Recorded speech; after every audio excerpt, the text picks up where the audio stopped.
Kabanata 101. Pagkabalik sa kwarto, biglang naalala ni Selena na nakalimutan niya ang isang napakahalagang bagay. After breaking the news about the video last night, hindi pa rin niya alam kung ano ang susunod na mangyayari. Kasalanan lahat ito ni Luis, na pilit na pinagkakaabalahan mula nang umuwi ito. Binuksan ni Selena ang computer at mabilis na nag-browse sa lahat ng nauugnay na impormasyon. Kagabi, mabilis na sumikat ang video ng 33 magkakasunod na beses ni Jia Qingqing, at ang mga komento sa ibaba ay puno ng panunumbat, ngunit ang napakahusay na kakayahan ni Selena sa pag-arte na ikinagulat ng lahat ay nakatanggap ng nagkakaisang papuri, at pagkatapos ay nagsimulang magtanong ang lahat sa nakaraang online na video na nagsasabing si Selena ang hitsura ni Zikong ay ganap na nakabatay sa microblog ng Superior Sleeper. Kaagad pagkatapos, may mga chismis na si Jia Qingqing ay naghiganti sa kanyang personal na paghihiganti, sinampal si Selena ng marahas sa pelikula, sinampal ang maliit na katulong ng mayabang at nangingibabaw ng pribado, naglalaro sa set para mapahiya ang staff, at iba pa. Nang maglaon, nagsimulang magpakita ng personal ang iba't ibang mga artista at kawani na karaniwang hindi gusto kay Jia Qingqing, na nagbalita ng mga katulad na engkwentro at ganap na sinisira ang maskara na ginawa ni Jia Qingqing sa harap ng mga tagahanga.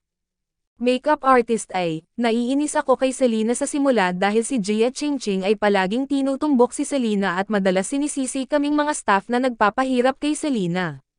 Parang sinusubukang paghintayin si Selena at paghanap ng mali para sa kanya.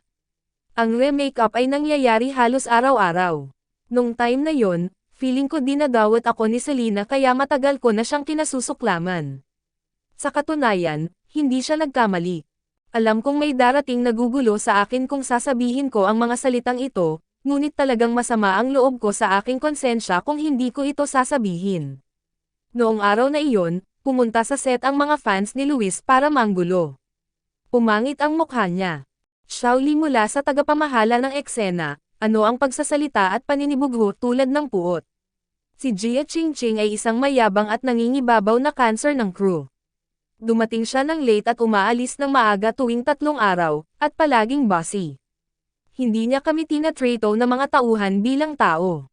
Kailangan niyang tumakbo pabalik-balik ng 12-12 beses upang magsagawa ng mga gawain, sa tingin mo ba ako ang kanyang lingkod? Tungkol naman kay Selena, bagamat madalas siyang naglalakad mag-isa at medyo malamig ang itsura, palagi siyang magalang sa aming mga staff at nagpasalamat sa lahat pagkatapos ng bawat shoot, kahit na may mga pagkiling kami laban sa kanya.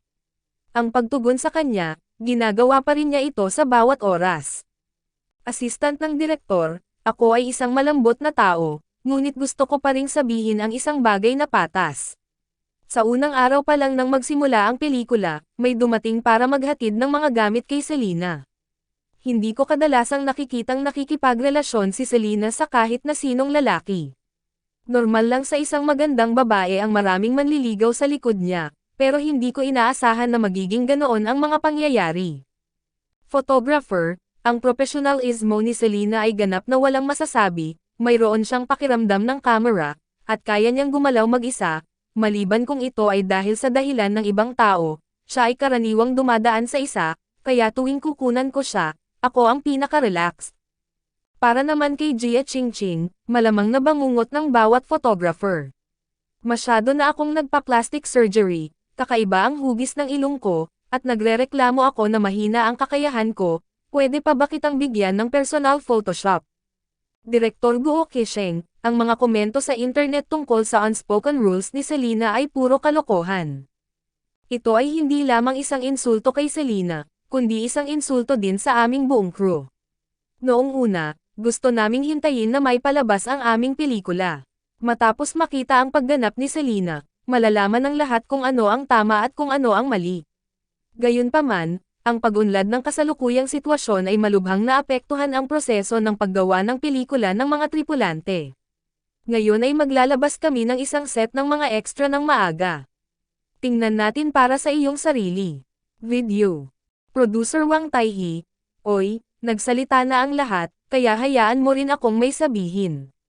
I saw a lot of people saying na ang biglang 50 million investment sa show namin ay dahil sa financial backer behind Selena. Upang linawin ang mga alingawngaw, humingi ako ng pahintulot sa mga namumuhunan at ngayon ay ipinapahayag ko ang kanyang pagkakakilanlan bilang Little Prince of Koi. Tuldok. Inaasahan ni Selena na ang pasensya ng maraming tao sa crew kay Jia Qingqing ay umabot na sa sukdulan, hanggat isang tao ang nagsalita, magkakaroon ng walang katapusang pag-follow up, ngunit hindi niya inaasahan na habang kinukondena nila si Jia Qingqing, pinuri rin nila siya, na isang sorpresa na ani. Pagkatapos ng lahat, ito ay isang kaaya-ayang bagay na magtrabaho ng husto upang makumpirma. Ang wibo ni Wang Taihe ang naging dahilan kung bakit siya pinaka-curious. Nagmamadali siyang nag-click sa Weibo na may id ng Little Prince Koi para makita kung sino ang investor. Kabanata 102. Sa sumunod na segundo, may mga itim na linya si Selena sa kanyang mukha. Ang microblog V certification ng Koi Little Prince ay, Sol, CEO ng Shengshi Entertainment. Boss ka ng isang entertainment company, bakit wala kang nakakatawang id, mukha kang middle school boy. Sa hindi inaasahang pagkakataon, ang nagpalaki ng puhunan ay si Sol pala. Ito ay hindi inaasahan, ngunit ito ay makatwiran din. Pagkatapos ng lahat, ito ang unang pelikula ni Luis pagkatapos bumalik sa China, at natural na suportado ito ni Shengshi. Namuhunan siya ng 50 milyong yuan para lamang gumanap sa pangalawang papel ng lalaki, na talagang pinakamayamang kumpanya sa industriya. Pagkatapos ng Wang Tai at nitong Weibo post, lahat ng mga pagdududa ay nalutas, ang mga mantsa ni Selena ay ganap na nahugasan, at ang reputasyon ni Jia Qingqing bilang isang malaking pangalan na karakter na may mahinang kasanayan sa pag-arte ay nasa kanyang likuran. Nakalulungkot na bagaman nakikita ng sino mang may matalinong mata na si Jia Qingqing ang nasa likod ng pag-hack ni Selena, walang tiyak na ebidensya. Sa puntong ito sa usapin, nakamit na ang inaasahang epekto ni Selena, ngunit ang hindi niya inaasahan ay magkakaroon pa ng mas kapanabik na mga pag-unlad sa hinaharap. Sa madaling araw ng kagabi, ang manager ni Jia Qingqing, si Han Ying, ay nag-post ng mensahe sa Weibo. Direktang naipost ni Han Ying ang buong proseso ng pagkuha ni Jia Qingqing sa itim na mandaragat na si Selena, at paglusot sa mga tagahanga ni Luis sa ilalim ng pagkukunwari ng isang trumpeta upang malisyosong pukawin ang mga damdamin ng mga tagahanga at gamitin sila para salakayin si Selena. Ang mas nakakagulat ay ang talagang isiniwalat ni Han Ying na si Jia Qingqing ay isang peking anak na babae at isang tunay na may bahay.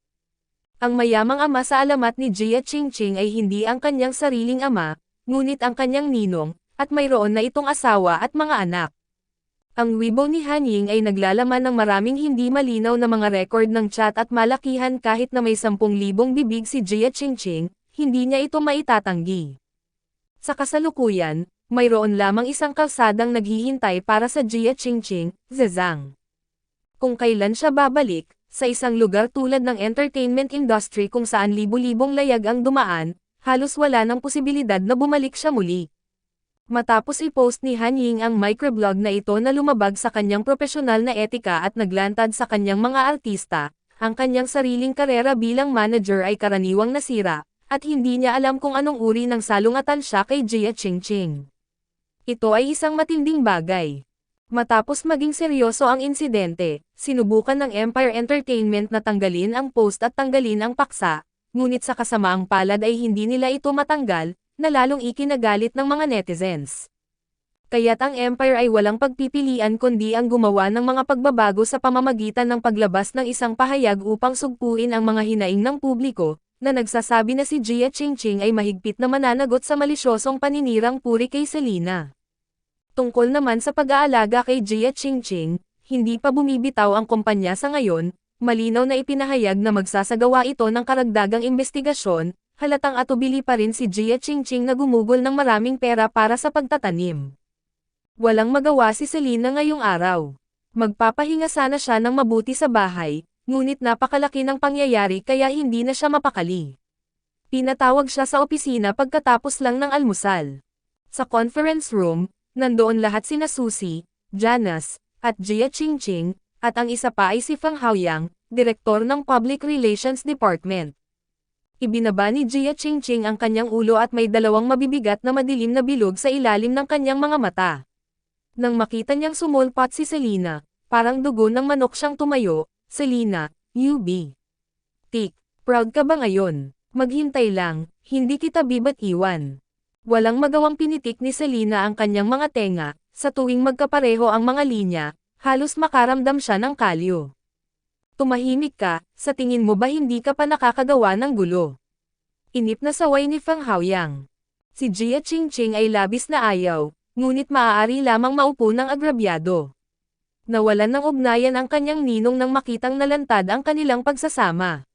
Sa sandaling ito, nasa kamay ni Feng Haoyang ang kanyang kapalaran. Umupo, sinalubong ni Feng Haoyang si Selena na may pag-aalinlangan na ekspresyon na para bang nagpapasya siya. At this time, Janice on the side said, "Selena, dapat alam mo na ang nangyari kagabi, kaya hindi ko na ipapaliwanag pa. At ganyan kung paano nangyari ang iyan. Magpapadala si Qingqing ng paumanhin sa paninirang puri sa iyo mamaya. Zin, tumugon ka, sabihin mo lang na may kasalanan ka rin sa bagay na ito, maging mas mapagbigay, at sabihin na pinatawad mo siya." Panipi. Kabanata 103. Agad namang kinumbinsi ni Susie, Junior Sister Ning, alam kong hindi ka komportable, pero sa huling pagsusuri, ikaw nga ang may kasalanan, at hindi mo madrag ang kumpanya dahil sa mga personal na hinaing sa pagitan ninyong dalawa. Ang tanging paraan ngayon ay bawasan ang impluwensya sa pinakamababa. Ginugol ni Selena ang lahat ng kanyang oras sa pagtingin kay Susie, na tila nagmamalasakit sa pangkalahatang sitwasyon at pinoprotektahan ang kumpanya, at tahimik na sinabi, "Senior Sister, kung tama ang pagkakaalala ko, si Jia Qingqing ang nagtatarget sa akin at nag-frame sa akin mula sa simula hanggang sa wakas. Tinuruan ako ng kapatid ko na huwag ipahiya ang kumpanya, at unahin ang interes ng kumpanya." Nilunok niya ang kanyang galit hanggang ngayon, at hindi nang ahas na abalahin ang kumpanya nang siya ay nahak. Hanggang sa tumindig ang magandang hangarin ng mga netizens at kasamahan na siya ay inosente. Ngayon, ang mga netizens at fans ay nagpoprotesta at nag-boycott sa pagiging ampon ni Jia Qingqing bilang mistress. Ito ay malinaw na unilateral na pagwawalang bahala ni Jia Qingqing sa mga interes ng kumpanya, pag-frame ng mga artista ng parehong kumpanya, at pagsira sa imahe ng kumpanya, tama ba? Hindi kaya ang ibig sabihin ng nakatatandang kapatid na babae ay ang isang asong galit na humabol at kumagat ng tao at nahulog sa kanal at namatay, kasalanan kaya ng mga tao. Panipi. Kung ipopost niya ang Weibo na ito para patawarin si Jia Qingqing, ang reputasyon na ginugol niya ng labis na pagsisikap para mabawi ay tiyak na mawawala sa tabi ng daan. Hindi ba't isang katangahan ang pagkonsinti at patawarin ang ganitong uri ng tao kapag nasa sabik ang karamihan? Halos maiyak si Susie sa sinabi ni Selena. What a kind-hearted netizen, she was clearly the one who broke the scandal. Buti na lang nakakainosente at mahinahon siyang magsalita. Si Jia Qingqing, na kanina lang tahimik, ay agad na nabigla sa mga salitang ito. "Selena, sino ang tinatawag mong baliw na aso? Sabihin mo sa akin ng malinaw." "Ikaw." Nang makitang gugulo na naman si Jia Qingqing, pinutol siya ni Feng Haoyang, hindi na kailangang magpadala ng liham ng paghingi ng tawad. Talaga, agad na mukhang masaya si Jia Qingqing, ngunit sa sumunod na segundo ay narinig niya si Feng Haoyang na patuloy na nagsabi, "Qingqing, sumulat ng isang pahayag na umalis sa industriya ng entertainment." Agad na sumigaw si Jia Qingqing, "Ano? Hiniling mo sa akin na umalis sa entertainment circle? Bakit mo ako hiniling na umalis sa entertainment circle? Ayokong magsulat ng mga ganyang bagay." Naiinip ang mukha ni Feng Haoyang, "Hinayaan kitang magsulat nito para bigyan ka ng mukha. Huwag mong ibigay ang mukha sa kahihiyan. Hindi ba inaampun lang? Napakaraming artista sa entertainment industry na inampun, at napakaraming mistress, bakit gusto mo akong umalis sa entertainment industry?" Hindi kumbinsido si Jia Qingqing. "Dahil ikaw lang ang tanga na alam ng lahat. It's none of my business, it's all because that Tik Hanying betrayed me. Bakit hindi mo siya sundan? Nag-resign na siya, saan mo ako gustong pumunta sa kanya? Si Hanying ang pinakamasungit na ahente sa kumpanya. Tanong mo sa sarili mo, sino pa ba ang makakatagal sa init ng ulo mo maliban sa kanya? Ayos lang kung lagi mong sinisigawan ang iba ang kanyang anak ay may mataas na lagnat na 40 degrees at gustong magpa-ospital, ngunit hindi mo siya pinayagan, ngunit noong siya ay sumugod doon sa kalagitnaan ng gabi, ang kanyang anak ay napakasakit, na siya ay ipinasok sa intensive care unit, at siya ay nasa panganib pa rin. Sabi ni Feng Haoyang. Not to mention Han Ying, pagod na siya sa pagharap sa gulo ni Jia Qingqing. Nang marinig ito, hindi inisip ni Jia Qingqing na may nagawa siyang mali, ngunit walang pakialam na sinabi, hindi ba siya namatay? Kung ganoon, may doktor, ano pa ang silbi ng pagpunta niya? Bakit niya ako pinapatay ng ganito? Lahat. Hindi pa rin maisip ni Jia Qingqing kung paano biglang nagagawa ni Han Ying, na laging duwag, ang ganoong bagay. Hiniwalayan niya ang kanyang asawa, at ang kanyang anak ay isang garapon ng gamot, na nagkakahalaga ng maraming gastusin sa pagpapagamot bawat buwan. Kung wala ang trabahong ito, siya ano ang sinusuportahan mo sa iyong pamilya? Kahit anong hulaan niya, malamang na hindi niya mahulaan na may karakter na tulad ni Liang Feixing na personal na umaatake sa kanya, isang maliit na hipon.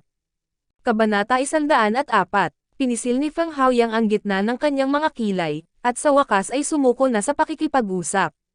Ang pakikipagtalo sa mga tanga ay talagang ang pinakakatangahan. Ang kumpanya ay gumugol ng maraming pagsisikap sa Jia Qingqing, ngunit ang insidenteng ito ay tiyak na hindi na mababawi, gaano man kalaki ang pagkawala, maaari lamang itong itapon. Nang makitang nakapagdesisyon na si Feng Haoyang, si Jia Qingqing ay sumugod kay Susie na parang mga dayami, Ate Susie, tulungan mo ako, hayaan mo akong kunin si Sister Chang. Nangako akong masunurin. Ipinapangako kong magpapadala ako ng liham ng paghingi ng tawad. Nang marinig ni Janice ang mga salita, agad siyang natakot, hinihiling sa kanya na kunin si Jia Qingqing. Hindi naman siya lalakoan ni Susie ng ganito, di ba? Siyempre, hindi maaaring maging brain-dead si Susie gaya ni Jia Qingqing, na puno ng kahihiyan at panghihinayang ang mukha. Qingqing, hindi naman sa hindi kita tutulungan, narinig mo ang sinabi ni Selena kanina lang, hindi want to make a move, tsaka desisyon ng kumpanya, hindi ko rin mapigilan. Sa sandaling lumabas ang insidenteng ito, alam niyang tapos na si Jia Qingqing. Gusto lang niyang gamitin ang kanyang huling bit ng halaga para kaladkarin si Selena sa tubig. Sa kasamaang palad, nakita na ni Feng Haoyang na ang paghingi ng tawad ay walang silbi, at maaari itong mag-drag ng isa pang artista sa kumpanya sa tubig. Sumuko na lang kay Jia Qingqing. I thought it was a good knife to deal with Selena, but who knew that he was so stupid that he planted himself in it and made Selena popular, how could I waste energy on her? Selena, ikaw tik, hintayin mo ako, kahit mamatay ako, kakaladkarin kita para mamatay kasama ko. Sa wakas ay nawalan ng pag-asa si Jia Qingqing, at naglabas ng galit kay Selena, at sa wakas ay inanyayahan ni Feng Haoyang. Hinayla ito ng security guard bago sumuko. Para sa ganitong klase ng tao, hindi man lang nag-abalang galitin siya ni Selena, nakikiramay lang sa kanya. Ni hindi niya alam na ginagamit pala siya bilang kumpe ng kanyan hanggang ngayon. Tumingin si Feng Haoyang kay Selena, lamambat ng husto ang kanyang ekspresyon, Selena, dapat mong gawin itong pelikula ng maayos. Kung maganda ang epekto, tututukan ang kumpanya sa pagsasanay sa iyo. Pero may sense ang sinabi ni Susie kanina. Dapat kang maging mahinahon at huwag manggulo ng ibang tao. Kailangang gulo. Mula sa malalim na iskandalo ni Selena hanggang sa ang katunayan na si Jia Qingqing ay napilitang umalis sa industriya ng aliwan pagkatapos niyang ganap na malinis, ang operasyon ng buong bagay na ito ay parang isang perpektong krisis sa relasyon sa publiko. Bagamat noon pa man ay hinala ni Feng Haoyang na may tao sa likod ng mga eksena, wala siyang mahanap na anumang mga pagkukulang, kaya't maaari lamang niyang iugnay ito sa swerte ni Selena. Salamat Direk Feng, gagawin ko. Nagkunwaring nagulat at natakot si Selena. Pagkalabas ng meeting room, pumunta si Selena sa banyo, at sinundan siya ni Susie.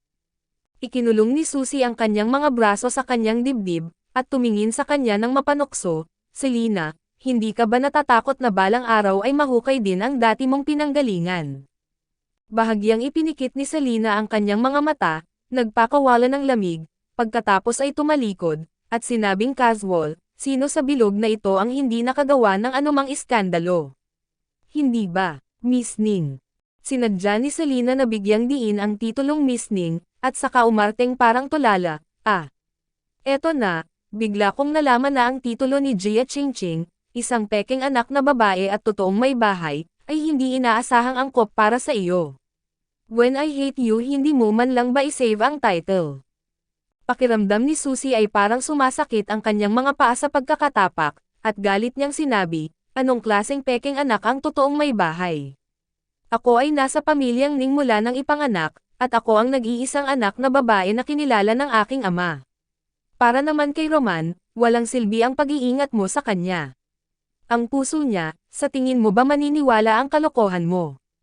Iginuhit ni Selena ang kanyang tono, kung gayon, gusto mo bang subukan? Kung hindi, mas mabuting bitawan ko ang dati kong sarili. Ang daming tao, at hindi ko mahanap ang kinaroroonan ng 2 pastol na sinuhulan mo noon. Marahil ay magkakaroon ng hindi inaasahang mga pakinabang kung hayagang hahanapin natin ang mga tao. Kabanata 105. Sa pagkakataong ito ay lubos na nagbago ang mukha ni Susie, halos mapasigaw siya ng, Selena, baliw ka. Hindi siya natatakot na si Selena ay lumampas sa kanyang mga limitasyon at subukang makipagkompetensya sa kanya para sa katayuan bilang isang lalaki, ngunit pinakatakot siya na papatayin siya kung gagawin niya ang lahat ng kanyang makakaya. Hehe, nang makitang namumutla ang mukha ni Susie sa takot, hindi napigilan ni Selena na matawa, at tinapik siya sa balikat na may nakaka-relax na ekspresyon, Miss Ning, huwag kang mag-alala, biro lang ito, ikaw ang ganitong uri ng scam ay hindi. Sulit ang kamatayan ko kasama ka. Speaking of this, ang casual na titig ni Selena ay biglang naging sobrang lamig, hininaan niya ang kanyang boses, at sinabi sa tono na parang demonyong gumagapang palabas ng impyerno, kaya lang, kung pagbabantaan mo ulit ako sa bagay na iyon sa hinaharap, walang kasiguruhan. Na mawawalan ako ng kontrol at may gagawin. Para ilapat ang mga salita ng kakampi mong baboy, mamatay man ako, kakalad ka rin kita para mamatay kasama ko. Ang tanga ni Jia Qingqing ay nagsasalita lamang tungkol dito, ngunit hindi ako katulad o. Pagkatapos magsalita ni Selena, binitawan niya ang mga balikat ni Susie, at tumakbo si Shishi palayo. Si Susie ay binyantaan sa halip na banta, at pagkaalis ni Selena ay agad itong bumagsak sa lupa, at pagkatapos ay may pagtatampo na mukha, sinipa niya ng malakas ang pinto. Hindi. Kailangan niyang gumawa ng paraan para mawala si Selena. Kung hindi, hanggat nabubuhay siya ng isang araw, lahat ng kanyang mga ari-arian ay maaaring mawala anumang oras, at talagang hindi niya ito pinapayagang mangyari. Tuldok.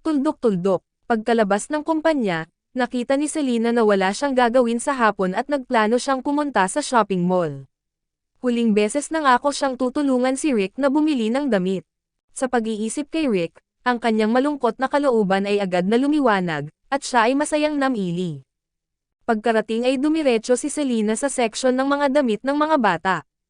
Ang lahat ng uri ng damit ng mga bata ay nasa lahat ng dako, at si Selena ay bumulusok dito na parang dugo ng manok, na mas baliw kaysa noong siya ay bumibili ng damit ng mag-isa. Speaking of which, pagkatapos makilala si Rick, ilang aspeto ng buhay niya ang talagang dumaan sa mga pagbabago sa lupa. Dati-rati, lumiliko siya kapag dumaan siya sa mga tindahan ng mga baby products, tindahan ng mga damit na pambata at iba pang katulad na lugar. Ngayong nakita na niya ang mga asosasyong ito, hindi na siya ang mga alaala ang nagpalubog sa kanya, kundi ang mga cute na buns. Itong feeling na gustong-gusto siyang bilhan ng regalo sa tuwing nakakakita siya ng mga cute at masasayang bagay ay parang umiibig. Ang mga bagay sa shopping mall na ito ay lahat ng malalaking tatak, sa pangkalahatan ay napakamahal, at ang mga damit ng mga bata ay pareho, ngunit ito ay para kay Rick, kaya natural na handa siyang makipaghiwalay dito. Makakatipid ka upang bumili ng ilang hanay ng mga pampaganda ng mas kaunti. Si Selena ay nakasuot ng palda na dinisenyo ng isang designer na gusto niya ngunit hindi kilala ngayon. Bagamat maganda ang hitsura nito, nakakalungkot na hindi ito mapapantayan sa isang logo ng malaking pangalan. Ang mga gabay sa pamimili ay gustong panoorin ang mga tao na nag-o-order ng pagkain, kaya hindi nila siya kinausap, ngunit sinundan nila ang isang babae na may suot na buong hanay ng Chanel. Naglibot-libot si Selena, at sa wakas ay nakakita siya ng isang set ng mga damit sa sulok na labis na ikinatuwa niya. Ito ay isang maliit na royal blue suit, hindi lamang ang kulay ay sobrang kapansin-pansin, ngunit ang badge na may pattern ng Superman na nakasulat sa tatsulok sa dibdib ay mas mapagmahal. Ang pinakamahalagang bagay ay marami siyang damit na may mga elemento ng Superman, at nakakausap niya si Rick anumang oras magsuot ng damit ng magulang anak ng magkasama. Ang tatlong salitang, damit ng magulang anak, na biglang pumasok sa kanyang isipan ay nagpabilis ng tibok ng puso ni Selena. Bigla niyang napagtanto na ang pakiramdam na ito na laging gustong ibigay ang pinakamahusay sa isa't isa ay katulad ng pag-ibig, ngunit ito ay talagang parehong pakiramdam kapag tinatreto ang kanyang sariling mga anak. Natahimik sandali si Selena na may masalimuot na emosyon bago siya natauhan, at pagkatapos ay pumunta sa shopping guide, "Miss, I want this suit, wrap it up for me." Ang gabay sa pamimili ay hindi kaagad tumugon, ngunit pinaalalahanan ng walang pakialam, ang set na ito ay 12,000. "Alam ko, kung nakita mo ang tag, balutin mo ito para sa akin." Medyo bumuti ang kutis ng shopping guide, at ngumiti siya, at mahinang sinabi, "Kailangan mo bang ibalot ito sa isang kahon ng regalo para sa iyo?" Bago pa makasagot si Selena, biglang pumasok ang isang kamay na may suot na jade bracelet at inagaw ang damit. "Ay, ang ganda naman nito. Gusto ko ito." Kabanata 106. Pasensya na, ang babaeng katabi nitong damit ay nagustuhan na niya. Humingi ng paumanhin ang paalala ng shopping guide. Ang babaeng nang agaw ng damit ay ang Chanel lady kanina. Nang marinig ito, itinaas niya ang kanyang baba dahil sa sama ng loob. "Bayaran mo ba ito?" "Ito, hindi. Kung hindi mo babayaran, walang may-ari. Gusto ko ito, at gagawa ako agad ng order." Nag-order si Chanel sa natural na tono. Nang matapos siyang magsalita ay biglang nawalan ng laman ang mga kamay niya, at nasa kamay na ni Selena ang mga damit.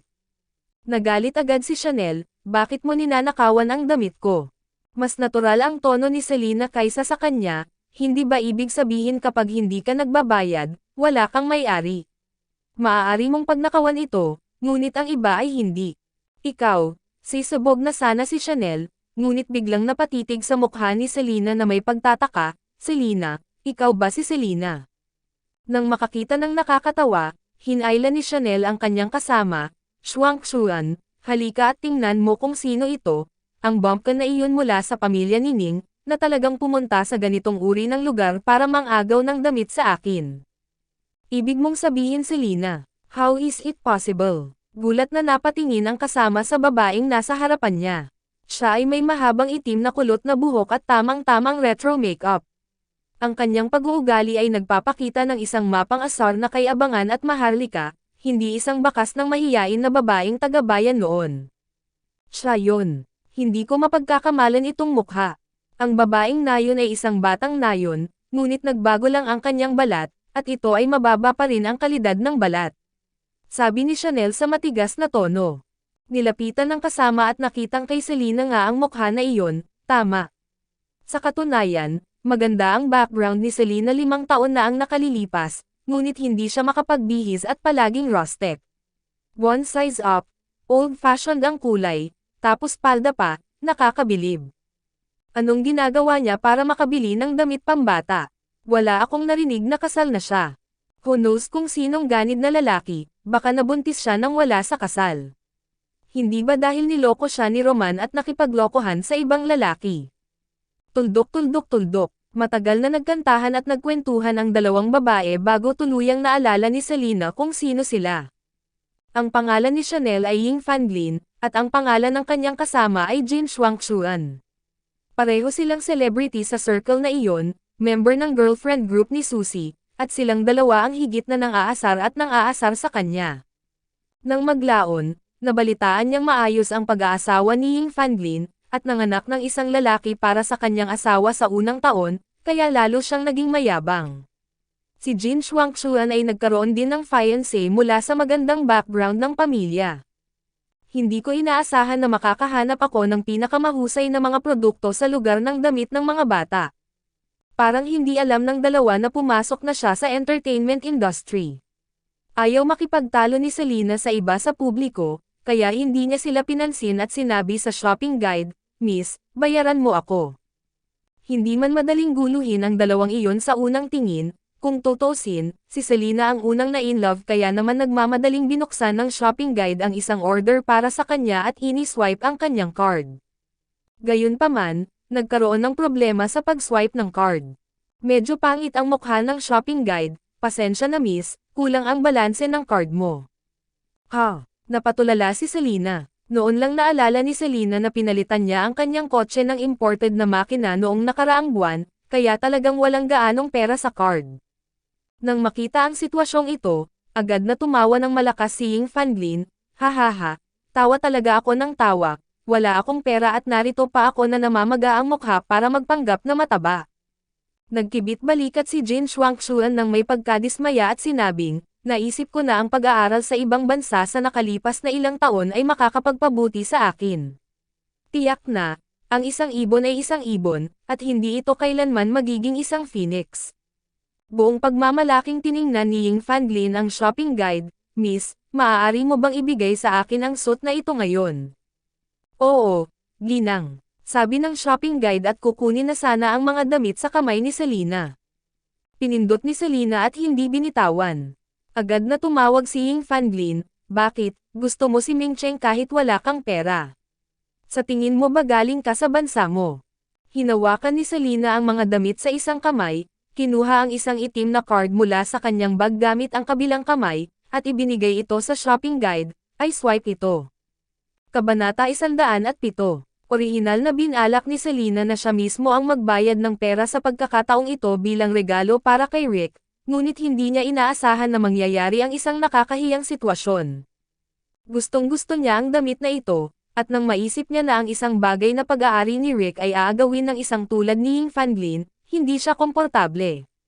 Sa wakas, inilabas niya ang itim na card na ibinigay sa kanya ni Daniel para bayaran ang bill. Pagkalabas ni Selena ng card, turn na ng shopping guide at tulala ang dalawang babae. Ang mga gabay sa pamimili ay may sapat na kaalaman, kaya natural nilang nakilala ang card na ito sa isang sulyap. Hindi pa nakita ni Ying Fanlin at Jin Shuangchuan ang totoong bagay, ngunit ang mga kababaihan sa bilog na iyon ay natural na mas nag-aalala tungkol sa mga bagay na ito, kaya agad nilang nakilala na ito ay isang bagay, ang pandaigdigang limitadong edisyon na walang limitasyong overdraft na black gold card na kilala bilang, hari ng mga card. Napakataas ng threshold para sa ganitong uri ng card, nakakatakot ang taunang bayad, at first class din ang serbisyong nakukuha mo sa buong mundo. Dahil hindi pa ito na ipapalabas sa publiko, at hindi rin ito maaaring magkusa para mag-apply, ngunit aktibong pumipili ng isa sa mga gumagamit ng platinum card at iniimbitahan silang pangasiwaan ito, kaya imposibleng gawin ito kahit na may pera ka. Ang makakakuha ng card na ito ay mga politiko, bilyonaryo at mga kilalang tao mula sa iba't ibang bansa. Nanlamig ang mukha ni Ying Fanlin, at malamig siyang ngumuso, pwede bang peking card? Miss, kailangan mong suriin itong mabuti. Bagamat nakita ito ng shopping guide, minsan lang niya ito nakita. Maingat niyang kinuha ang card, at pagkatapos ay nagsimulang paandarin ang card machine. Pagkalipas ng 10 segundo, ang shopping guide ay agad na nagbago sa 100% na nakangiting mukha, at yumuko ng 90 degrees, Miss, handa na, tutulungan kitang mag-impake. Tumango si Selena, salamat. Natigilan si Ying Fanlin at Jin Shuangchuan sa pwesto, nakatingin sa isa't isa, nakatingin sa ekspresyon ni Selena na parang nakakita ng multo. Kinuha ni Selena ang nakaimpake na damit at tumalikod na para umalis. Nakatingin sa likuran ni Selena na humakbang palayo na naka-high heels, nagngangalit si Ying Fanlin, puno ng mali siya ang kanyang mukha, ano ba ang ipinagmamalaki mo, ako siguro ang naging mistress ng isang mayamang matandang lalaki. Naisip ko na kung ipinanganak ko siya ng isang lalaki, makakapag-asawa ako sa isang mayamang pamilya. Tama, balang araw mabubugbog ako ng asawa ko hanggang mamatay. Umiling si Jin Shuangchuan. Tuldok. Pagkalabas sa seksyon ng mga damit ng mga bata, dumaan si Selena sa seksyon ng damit ng mga lalaki nang siya ay bumaba. Well, parang ang tatak na kadalasang sinusuot ni Daniel sa tapat. Ang pangkalahatang estilo ay napaka-Daniel, na may itim, puti at kulay abo bilang pangunahing kulay, mukhang aloof at abstinent. Pagkatapos kumuha ng ilang sulyap, lumipat ang kanyang mga mata sa isang batang tatak sa tabi ng pinto na sikat sa mga nakaraang taon. Kung ikukumpara dito, ang kulay at estilo ay mas bata at masigla. Hinaplos ni Selena ang kanyang baba, at biglang gustong bumili ng suit ni Daniel. Ang isang babae ay isang nilalang na noong una ay gusto lamang bumili ng isang pares ng sapatos, ngunit nauwi sa pagbili ng mga damit, bag, alahas at maraming bagay na tugma. Kaya pagkatapos bilhin ang maliit na tinapay, habang pinag-iisipan niya ito, mas hindi niya napigilan ang pagnanais na pag-isahin ni Daniel ang kanyang estilo. Pagkatapos mag-alinlangan ng 3 minuto, pumili si Selena, bumili. Kaya pumasok siya sa tindahan at direktang binili ang royal blue suit na kapareho ng kulay ni Rick sa modelo sa pinto. Kasabay nito, umalis ang opisina ng CEO ng Lou Group, at si Daniel, na nakikinig sa ulat ni Sol, ay nakatanggap ng 2 magkasunod na text message. I-click upang buksan ito, at ito ay isang text message ng notification sa pagkonsumo mula sa bangko. Na-swipe ni Selena ang card niya. Isang nasisiyahang ngiti ang biglang lumitaw sa mataimtim at walang pakialam na mukha ni Daniel. Nang makita ni Sol ang ekspresyon ng kanyang kapatid, naunawaan niya ang text message ni sister-in-law. Daniel, hindi, kakaiba yon. Napatingin agad si Sol sa mesa na nagtataka, oy, hindi ba 2 SMS notification lang mula sa bangko? Notification pa rin ito sa pagkonsumo, hindi notification sa pagbabayad. Kailangan mo ba ng ganitong matamis na ekspresyon? Thirst, minsan talaga ang hirap intindihin ng mga lalaking in love. Kabanata 108. Kinagabihan, dumiretso si Selena sa tirahan ng Lou dala ang mga samsam sa digmaan. Nang makita ang matandang mayordomo na nagdidilig ng mga bulaklak sa pintuan, nagmamadaling bumati si Selena, "Lolong Butler, nasaan ang maliit na bata?" Nakasuot ng itim na tuxedo at maayos na kurbata ang matandang mayordomo. Nang makita si Selena, magalang niyang sinabi, "Miss Selena is back." Ang young master ay nagpinta sa hardin. Nagpipaint siya, kaya hindi ko muna siya guguluhin sa ngayon. Paano si Mr. Lou? Nasa itaas ang young master. Okay, salamat. Masayang umakyat si Selena. Tiningnan ng matandang kasambahay ang masiglang likod ng dalaga, at ang kanyang kalooban ay lubhang komplikado. Matapos makasama siya sa panahong ito, gaano man siya kaingat, hindi niya maiwasang magkaroon ng magandang impresyon sa batang babaeng ito. Ang isang magandang tao na may matamis na bibig ay nakatadhana na maging tanyag sa lahat ng dako, ngunit ang bihira ay ang kanyang pag-uugali ay napakahusay, hindi kailanman nagpapakita ng anumang pagtatangka na lumampas sa mga patakaran sa batang Panginoon, at kahit na madalas ay hindi binibigyang pansin ang kanyang sariling imahe. Sa totoo lang madaling makita kung ang isang babae ay may intensyon para sa isang lalaki. Maaari niya itong itago sa loob ng isang araw o 2, ngunit pagkatapos ng mahabang panahon, hindi na niya ito maitatago. Gayun din, madaling sabihin kung ang isang lalaki ay may intensyon para sa isang babae. Maaaring hindi ito alam ng iba, ngunit nakita niya ito mula simula hanggang wakas, kaya alam niya ito ng husto. Halatang nagmamalasakit ang young master sa babaeng ito. Ang guest room na tinitirhan niya ay ang mismong young master ang nagdisenyo. Maging ang mga bedsheet, kurtina, at mga damit at alahas sa cabinet ay siya na lang ang pumili.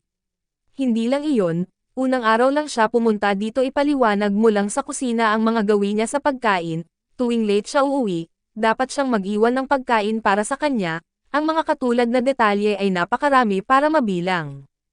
Kahit na siya ang tagapagligtas ng young master ay tila sobra na ang maselang ugali ng panganay na amo. Kung tutusin, basta inosente ang batang babae, kung makakasundo niya ang young master, hindi masama. Simula nang lumipat ang dalaga, lalong naging masigla ang young master, at lalong naging masayahin ang young master. Lumaki ang young master, at natural na masaya sila sa kanilang mga mata. Kaya ang inaalala niya ngayon ay hindi masama ang intensyon ni Selena, kundi wala itong intensyon. Pagkaakyat sa itaas ay hindi na makapaghintay si Selena na ibahagi ang kanyang tagumpay, kaya diretsyong binuksan niya ang pinto ng kwarto ni Daniel. Lupa, pagbukas pa lang niya ng pinto ay kulay laman ang nahadjep ng mata niya. Basa ang buhok ni Daniel, hubot-hubad ang pangitaas na katawan, at nakapulupot ng puting tuwalya sa baywang. Ang mga patak ng kristal na tubig ay dahan-daang bumaon sa linya ng sirena sa kanyang masikip na kalamnan sa tiyan. Dahil sa eksenang ito, ang mga tao ay likas na hindi makatingin sa malayo, kaya ang unang reaksyon ni Selena ay hindi ang pagpikit ng kanyang mga mata, kundi ang paglaki ng kanyang mga mata. Siya ay napakakasuklam-suklam sa sex, ngunit hindi ito pumipigil sa kanya na pahalagahan ang magagandang bagay. Malamang dahil masyado siyang na-stimulate matapos siyang pagtaksilan noon, at hindi niya alam kung bakit siya naging baluktot nang hindi niya nalalaman. You must know that 5 years ago, she was so traditional and conservative na mahihiya siya kapag nakakita siya ng mga lalaking naka-vests at shorts. Makipag-usap sa sino mang kakaibang lalaki sa labas, gaano man kaguwapo ang ibang lalaki, hindi siya titingin sa pangalawang pagkakataon. Mga 5 segundo bago bumalik sa katinoan si Selena, tumalikod siya ng, whoosh, itinaas niya ang kamay niya na hawak ang 2 paper bag para takpan ang mga mata niya, pasensya na, nakalimutan kong kumatok sa pinto. Panipi. Tumawa ng mahina si Daniel, kasalanan ko, nakalimutan kong i-lock ang pinto. Kung tutusin, hindi naman sa nakalimutan niya, pero simula nang lumipat siya, hindi na niya muling nilock ang pinto. May magagawa ka ba para sa akin? Sandali lang, magbibihis muna ako. Ang maikli ngunit mahabang titig ng dalaga ay nag-alab na parang apoy ang balat niya. Sa kabutihang palad, lumingon siya sa oras, kung hindi, ang kanyang halos hindi makontrol na reaksyon sa isang lugar ay maaaring magpakita muli ng kanyang kahinaan. Bubuksan na sana ni Daniel ang cabinet para kumuha ng damit nang biglang sumigaw si Selena sa likod niya. Wag. Huwag kang magdamit. Kabanata 109. Sa hindi inaasahang pagkakataon, ganoon ang hiling ng dalaga, halatang saglit na natigilan ang mukha ni Daniel, saka tumitig sa likuran ng dalaga, bahagyang tumaas ang tono nito, bakit? Bagamat siya ay lubos na masaya na matugunan ang napakagandang kahilingan mula sa maliit na batang babae. Napagtanto na ang kanyang mga salita ay masyadong malabo, si Selena ay nagmamadaling nagbigay ng, huwag mo akong mali. I mean it literally, walang mas malalim na kahulugan. Parang madumi rin ang literal na kahulugan, ubo. In short, what I mean is, binilhan kita ng suit noong namimili ako sa mall ngayon, gusto mo bang subukan ito? Ang pagsubok ngayon ay makakapagtipid sa iyo sa pagbabalik at pagsusuot nito at paghuhubad nito at sinusubukang muli, ako ba ay napakamatalino? Bahagyang natigilan si Daniel nang marinig niya ang mga salita, na parabang nambobola siya, binili mo ito para sa akin. Naisip niyang binili niya ito para kay Rick. Tama, ngunit, ubo-ubo, na-swipe ko ang iyong card. Napahawak si Selena sa kanyang ilong dahil sa kahihiyan, actually, I planned to buy it with my own money noong una, bilang regalo kay Rick, who knows. Noong nakaraang buwan, nabigo ang makina ng lokomotibo, at walang pera sa card, kaya kinailangan kong i-swipe ang iyong card.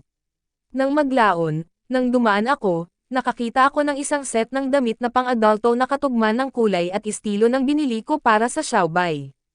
Hindi makatiis na bilhin ito. Ayan yun. Hindi man ito espesyal na binili para sa kanya, sapat na iyon para maging masaya siya. Tanong ko sa shopping guide. Kung sinubukan mo ito at hindi mo nagustuhan, maaari mo itong ibalik. Bilisan mo at subukan mo. Udyok ni Selena. Sinabi ni Daniel nang walang pag-aalinlangan, gusto ko ito. Siya na mismo ang bumili, at first time niyang bumili ng damit para sa kanya, paanong hindi niya ito magugustuhan? Hindi mo pa nakikita kung ano ang hitsura nito. Bulong ni Selena at umatras, iniunat ang kamay at iniabot sa kanya ang isa sa mga bag. Kinuha ni Daniel ang bag, binili ko lang ito para sa amin ni Rick, hindi ba ikaw mismo ang bumili?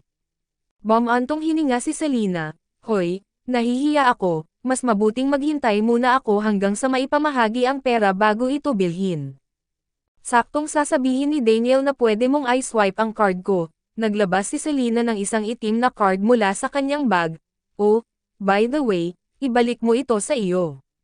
Huwag sabihin na ito ay cool na gamitin. Ngayon, gusto kong magbahagi ng card sa akin. Galit na galit ang mataas na kalidad na babae na nangagaw ng damit. Napabuntong hininga na lamang si Daniel at nagpalit ng tono, go ahead and take it. Karaniwan akong abala at walang gaanong oras para tulungan si Rick na bumili ng mga bagay. Kung may makita kang angkop, bilhin mo lang. Siyempre, mas magiging masaya ako para tulungan mo akong pumili ng mga bagay. Sigurado ka na ba sa paningin ko? Pagkatapos mong subukan ito mamaya, huwag kang maiinis na tanggalin mo ito on the spot. Tumigil si Selena sa pagiging magalang sa kanya at binawi ang card, then I'll wait until I leave. Ibalik mo yan. Magpalit ka na ng damit dali, lalabas muna ako. Hahakbang pa lang, biglang hinawakan ng lalaki mula sa likod ang walang laman na kamay. Natigilan si Selena, at walang malay na gustong tumalikod, ngunit nang maalala na si Daniel ay hubad pa rin, napanatili niya lamang ang awkward posture ng pagpipigil, ano ang mali?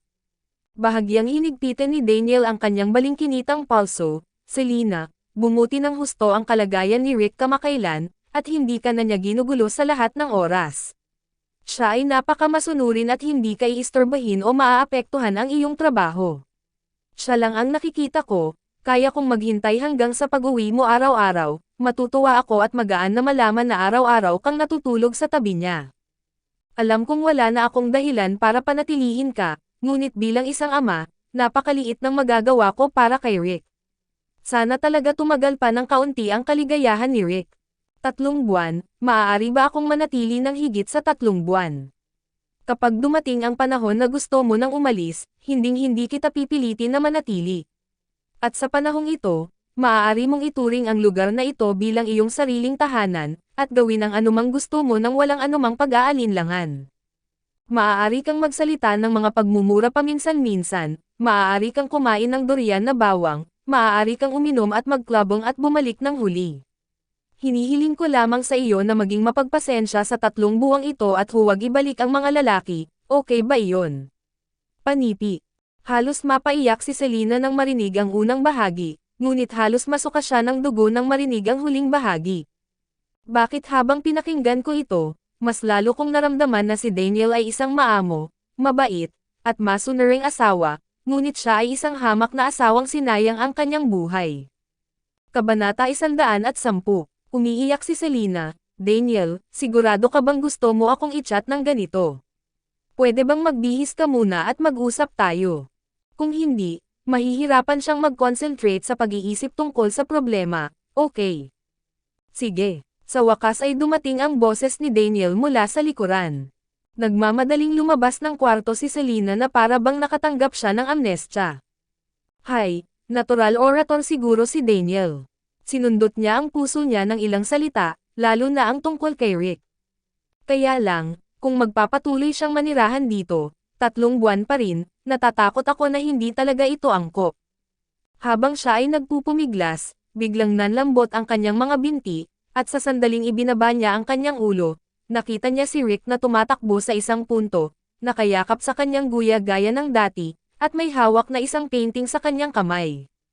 Lumuhad si Selena at niyakap ang maliit na lalaki, honey, tapos ka na bang magpinta? Tumango si Rick, ano ang painting? Pwede bang tingnan ni auntie? Agad namang binigay ni Rick ang painting. Isang tingin lang ni Selena at basang-basa na ang mga mata. Siya pa rin ang nasa painting. Ang kulay ng pagpipinta na ito ay napakaliwanag at parang panaginip. Nakahiga siya sa isang maliit na kama, hawak ang isang storybook sa kanyang kamay. Ang anggulo lang ng painting ni Rick ay mula sa anggulo ng nakahiga ito sa tabi niya at nakatingala sa kanya. Sa buong pagpipinta, mararamdaman ang kaligayahan at kasiyahan ni Rick na dumaikit sa kanyang tabi at nakikinig sa kanyang pagkukwento ng nakataas ang ulo. Talagang magaling gumuhit si baby. Ang panloob na balanse ni Selena ay ganap na tumagilid sa sandaling ito. Huminga siya ng malalim bago bumalik sa katinoan, hinalikan ang noo ng maliit na lalaki, at masayang sinabi, bilhan ka ni tita ng mga bagong damit, gusto mo bang subukan ito? Tumango si Little Treasure na may kumikinang na mga mata. Nang tulungan ni Selena si Rick na magpalit ng damit at hahanapin na sana si Daniel, nagpalit lang si Daniel at lumabas ng bahay. Si Selena ay lubos na kumpiyansa sa damit na binili niya para kay Rick, ngunit si Daniel ay ganap na nawala sa kanyang isip. Kung tutuusin, hindi pa niya nakitang magsuot ng damit si Daniel maliban sa itim, puti, at kulay abo, lalo pa ang kulay na parang royal blue. Gayunpaman, nang makita si Daniel na nagpalit ng kanyang damit, si Selena ay ganap na napatulala. Ito ay masyadong angkop. Naisip niya na maaaring mukhang awkward o nondescript, ngunit hindi niya inaasahan na magiging ganoon kaganda ang epekto ng itaas na bahagi ng katawan nito.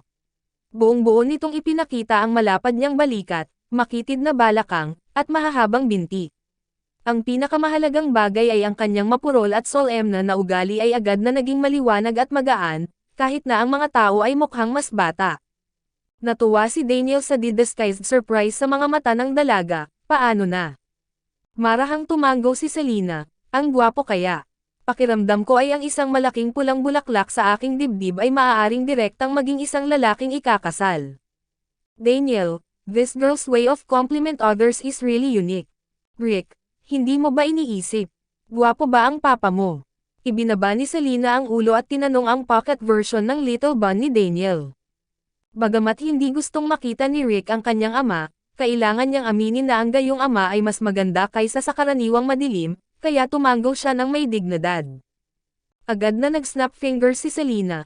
I didn't expect my eyesight to be so good. Siyempre, ang pangunahing dahilan ay ang Mr. Lu ay may magandang pundasyon at maaari kang magmukhang gwapo sa anumang bagay. Pero sa tingin ko, okay lang, dapat ganito ang suot mong matingkad na kulay. Gaganda ang pakiramdam ng mga empleyado kapag nakita kanila, at tataas ang kanilang kahusayan sa trabaho. Nang marinig ang katagang, anything looks good with a good foundation, hindi napigilan ni Daniel ang pagkibot ng kanyang mga labi. Well, if you see something suitable again in the future, help me buy it. Kabanata 111. Okay, okay. Iwan mo sa akin. Kumpiyansa na tinapik ni Selena ang kanyang dibdib bilang tugon, at habang tinitingnan niya ang malaki at maliit, lalo siyang nasasabik, nako, hindi ko mapigilan, gusto talaga kitang kunan ng litrato. Halika dito dali halika dito, tumayo ng sama-sama, tumayo ng mas malapit, magkahawak kamay. Ang mag-ama ay nagbigay ng mga tagubilin ng hakbang-hakbang at nag-post ng napaka-cooperatively. Si Selena ay naging mas guman sa pagkuha ng mga larawan, siya ay ganap na naging isang fangirl, kumuha ng ilang mga larawan ng mag-ama sa isang maliit na hardin sa balkonahe, at nag-aral. Tumabi sa kanya si Daniel, yumuko para tingnan mabuti, at pinuri, ang ganda ng kuha nito. Mahinhin na iwinagayway ni Selena ang kanyang mga kamay at sinabing, katamtaman ang aking kakayahan sa pag-compose sa photography, at gumagamit ako ng mobile phone, ngunit kayong dalawang modelo ay masyadong sanay, at napakaganda rin ng background, kaya ang bawat kuha ay parang blockbuster. Oo nga pala, Daniel, mayroon ka bang WeChat?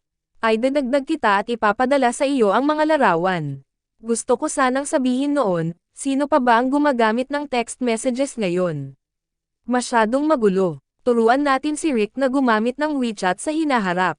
Oo, hanapin ang aking numero ng telepono. Nagsimulang matuwa si Daniel na pinilit siya ni Sol na buksan ang WeChat.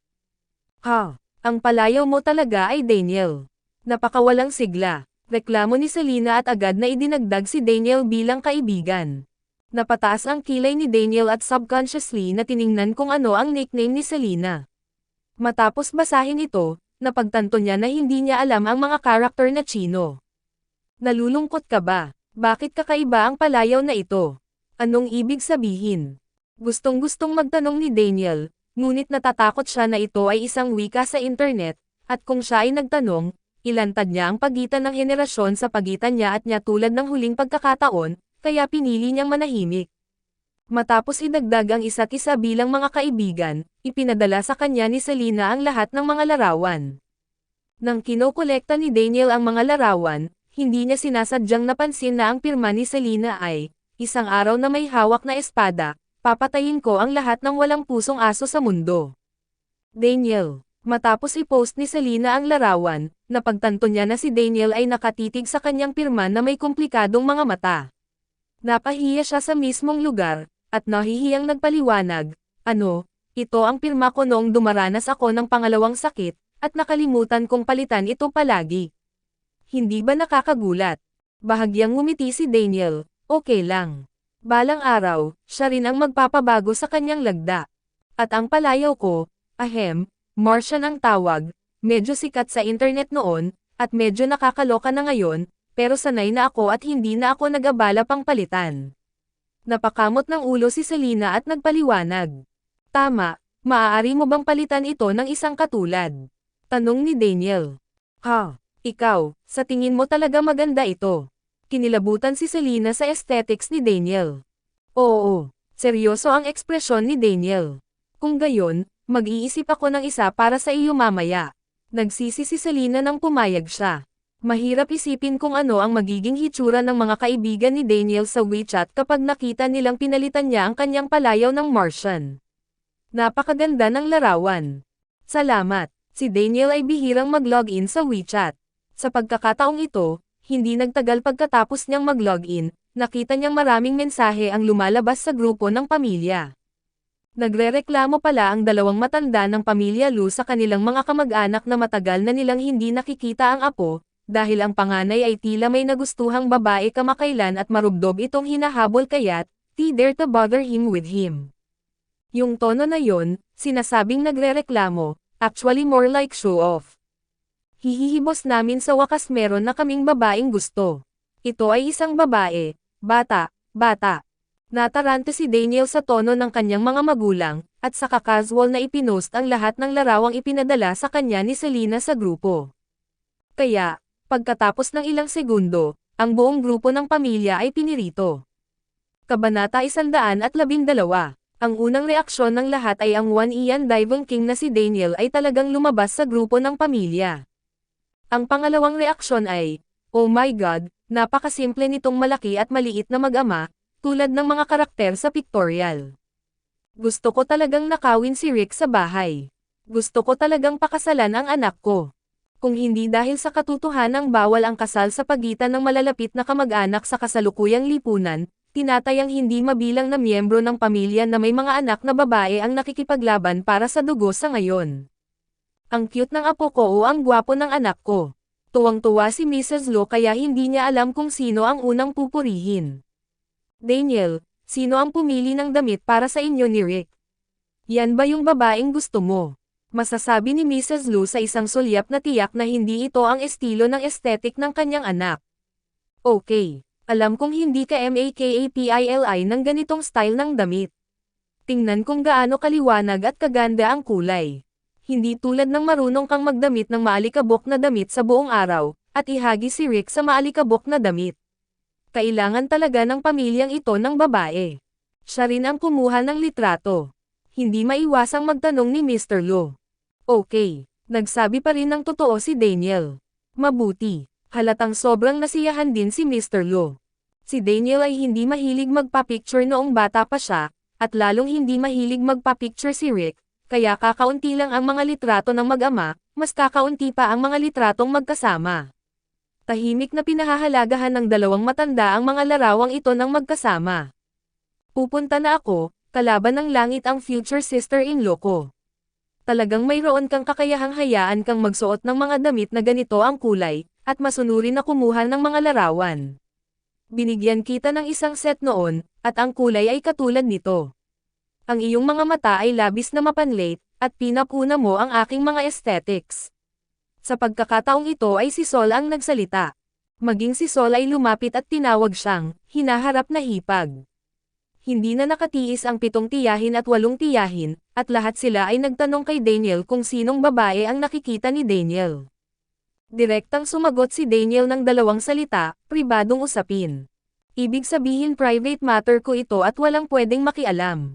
Dahil dito, hindi naglakas loob na kumilos ng padalos-dalos ang mga nasa bingit pa lamang na gumawa ng hakbang para alamin ang sitwasyon. Sa buong malaking pamilya Lo, si Daniel ang pangunahing pinuno. Siya ay umiral na parang ulo ng dragon. Ang kaluwalhatian ng pamilyang Lu at ang dignidad ng pamilyang Lu ay nakasalalay sa kanya. Ang kanyang mga salita ay walang alinlangan na imperial na utos. Sa sandaling ito, may isa pang tao na nakakita ng mga larawan at mga talaan ng chat sa grupo, Luis. Tinitigan ni Luis ang katagang, "Iyan ba ang babaeng gusto mo?" Sa mahabang panahon, at agad na sinundot si Selena ng pribado. "Selena, nagpa-picture ka ba kina Daniel at Rick?" "Oo, paano mo nalaman? Nakita mo ba kami?" Naalala ni Selena na wala sa aksyon si Luis ngayon, at naisip niyang hindi na muling papasok ang lalaking ito. Pinost ng tito ko sa family group para magpakitang gilas. Lahat ay nagyayabang. Natuwa si Selena nang makita niya ito, at nag-type ng, "Hahaha, talaga. Pinupuri mo ba ako para sa isang magandang shot?" Sa sobrang galit ni Luis ay muntik na niyang mabitawan ang kanyang telepono, maaari ka bang maging mas nakatutok? Kung gayon, ano ang dapat kong pagtuunan ng pansin? Hayaan mong sabihin ko sa iyo, ngayon lang.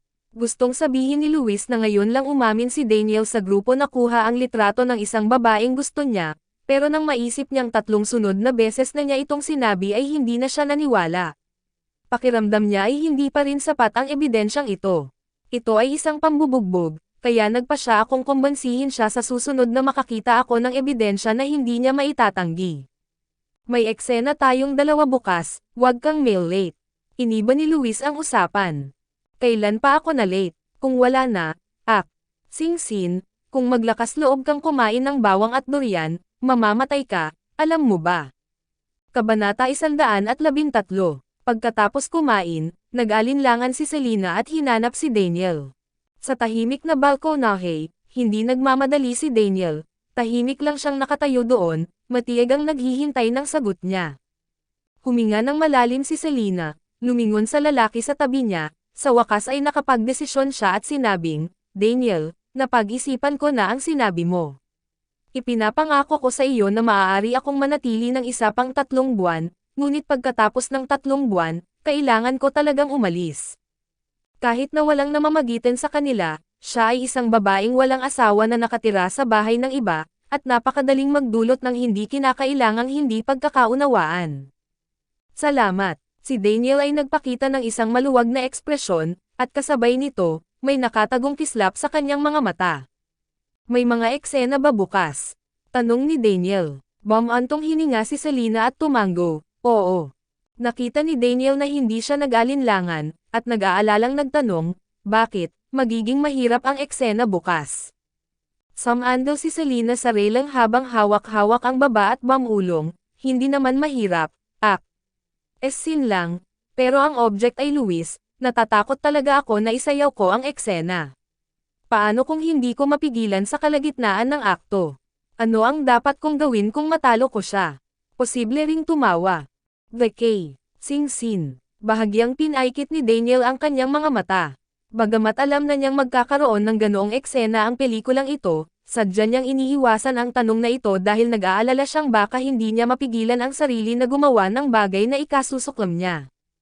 Sa oras na ito, biglang may naisip si Selena, sinampal ang kanyang ulo at sinabing, "Oh, nga pala, Daniel, may something. Gusto kong magpasalamat sa iyo." Ano? Absent na tanong ni Daniel. Nalaman ko lang na ang investor na gumawa ng karagdagang investment noong nakaraan ay si Lu Ershaw. Dapat ay pribado mong sinabi sa akin na maging pangalawang babaeng lead. Kaya salamat. Taos-pusong nagpasalamat si Selena sa kanya. Hindi mo ako sinisisi. Napakamangmang ko sa mabuti at masama, dapat akong magpasalamat. You're welcome, by the way. Ang totoong sitwasyon ay ginawa niya ang lahat ng ito para sa kanya, si Luis ang totoong paraan. Sinubukan ni Selena at sinabing, by the way, I also took advantage of it. Masyadong insincere magpasalamat, kung hindi, tatalikod ako at magluluto ng pagkain para sa inyo ni Rick mismo. Bagamat kadalasan ako'y ang catamaran ay bihirang magluto ng mag-isa, ngunit ako ay nagluluto ng masasarap na pagkain, kung hindi ako pumasok sa industriya ng libangan, maaari akong maging isang tagaluto, sabihin ko sa iyo. Humalaklak si Daniel, inaasahan ko ito. Sa susunod na araw. Nang dumating si Selena sa lungsod ng pelikula at telebisyon, nakita niya ang isang malaking grupo ng maliliit na batang babae na nakapalibot sa lokasyon ng paggawa ng pelikula mula sa malayo, na may partikular na nakasisilaw na gininto ang ulo sa gitna, at alam niyang ito ay si Luis at ang kanyang mga babaeng tagahanga sa isang sulyap. Walang kamalay-malay na gustong lumihis ni Selena, ngunit nang malapit na siyang makawala, may sumigaw mula sa karamihan, si Selena yon.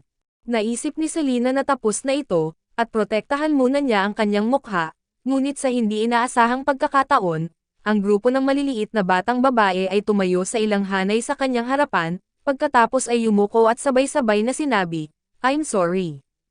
Pagkatapos humingi ng tawad, tinitigan siya ng maliliit na babae, sabay-sabay na nagsabi, Miss Selena, pasensya na, napagkamalan ka namin kanina. Mangyaring huwag maging kasing kaalaman namin, at dapat mong ipagpatuloy ang papel ni Meng Chang. Tama iyan. Ang galing mo talaga umarte, gusto naming lahat ang eksena mo ni Makino.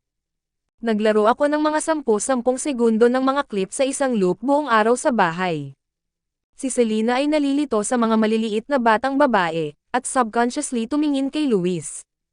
Kabanata 114, lumapit si Luis sa magandang mood at ipinaliwanag, hindi ba naglabas si Direk Go ng ilang behind-the-scenes filmang dati, at isa sa mga iyon ay ang eksena sa pagkaalipin na kinunan namin noong araw na iyon. Tapos, naging fan ka nila, talaga. Sobrang saya mo na nakikita akong inaapi. Iyon lang. Ang mga tagahanga ay nahuhumaling sa mga kilalang tao, at bihira silang magkaroon ng anumang pakikipag-ugnayan sa mga kilalang tao sa totoong buhay, dahil ito ay masyadong hindi makatotohanan, kaya ang mga gawa sa pelikula at telebisyon ay naging mga channel para sumigaw ang mga tagahanga. Kung ang isang babaeng bida ay gustong makipaglaro sa iyong lalaking Diyos, ang iyong unang reaksyon ay maaaring maging isang maliit na selos, lalo na kapag ang babaeng bituin ay masyadong bigo, ito ay magdudulot ng matinding pagtutol sa mga hinaing ng idolo. Gayunpaman, kung kabaligtaran ang kaso, papalitan ng mga tagahanga ang taong naglaro laban sa kanilang idolo bilang kanilang sarili at makakakuha ng malaking kasiyahan mula dito. Ito ang sitwasyon ngayon ni Selena. Makino, totoo bang marinig na marami kayong intimate scenes? May mga sing-scene ka ba? Excited na tanong ng isang fan. Nagtaas ng kilay si Luis, yes, today. Pwede ba tayong manood? Okay lang ba? Sabik na tanong ng maliliit na babae. Nasa labas ang eksena ngayon.